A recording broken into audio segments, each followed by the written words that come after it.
Hello বন্ধুরা, আসসালামু আলাইকুম। আমি তাবাসসুমা রামু। এখন আমি বানাবো মুরগির মাংস ভুনা।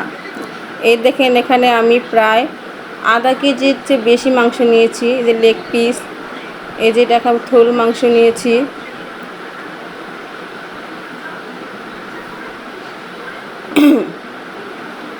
এখন আমি কড়াতে দিয়ে দেব তেল।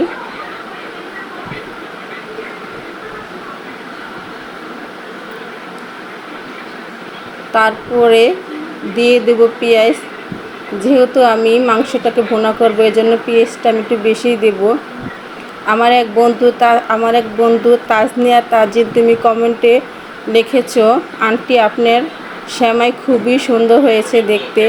তাজিন, তোমাকে অসংখ্য ধন্যবাদ আমাকে কমেন্ট করার জন্য। এভাবে সবসময় আমার পাশে থেকো, আমাকে ও লাইক কমেন্ট করে দিও।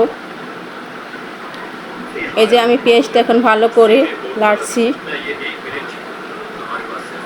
বন্ধুরা, তোমাদের সবাইকে বলছি, আমাকে প্লিজ প্লিজ লাইক কমেন্ট ও শেয়ার করো।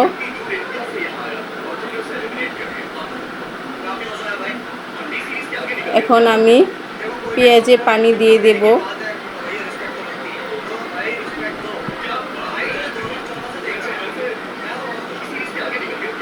এখন আমি দিয়ে দেব 2 চামচ মরিচ, 2 চামচ হলুদ,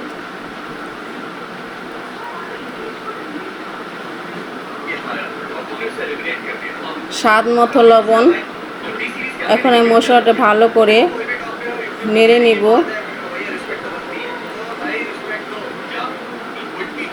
এখন দিয়ে দেব তেজপাতা ও আদা বাটা।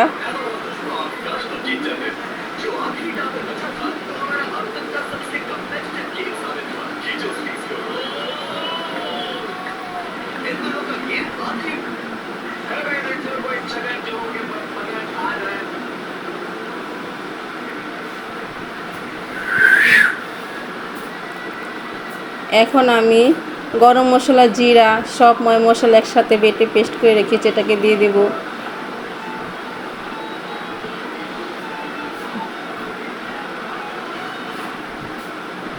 এখন এটাকে আমি ভালো করে নাড়বো। মশলাগুলো একসাথে সব ভালো করে মিশিয়ে নেব। দেখতে পাচ্ছ আমি লাড়তে আসি, কিন্তু কেউ কমেন্ট করেই না, আর ভাল লাগে না বন্ধুরা। এখন দিয়ে দেব ধনিয়া বাটা।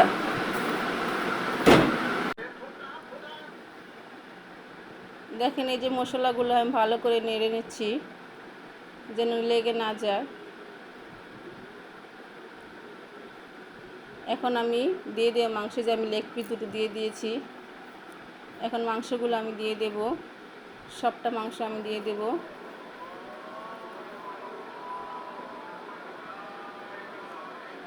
এই যে দিচ্ছি।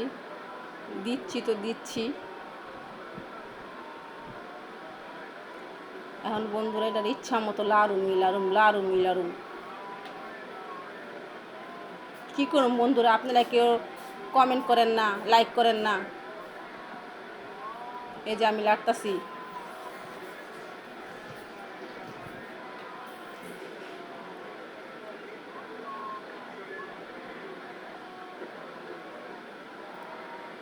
আমি ঢাকনা দিয়ে ঢেকে দেব।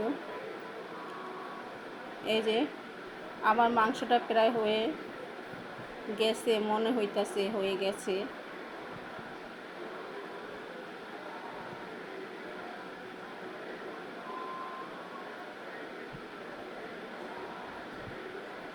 এটাকে আমি ভালো করে নাড়বো।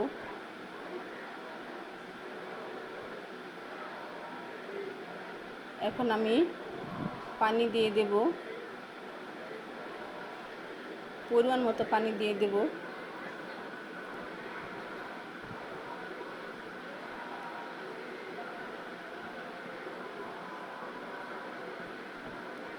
এখন এটাকে আমি ঢেকে দেব প্রায় আধা ঘন্টার মতো। এই দেখুন বন্ধুরা, আমার মাংসটা বলক আসতেছে। এখন আমার মাংসটা হয়ে গেছে। এখন এখানে জিরে বাটা দিয়ে দেব। দেখেন বন্ধুরা, মাংসের কালারটা কি সুন্দর এসেছে। আমি এটাকে মাখো মাখো ঝোল রেখেছি।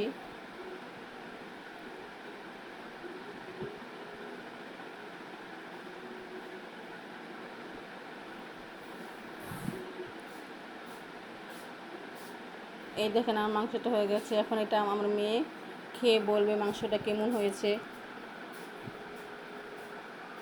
ওই দেখেন বন্ধুরা, আমার মেয়ে লেগ পিস নিয়েছে। দেখেন কি মজা হয়েছে। দেখেন আমার মেয়ে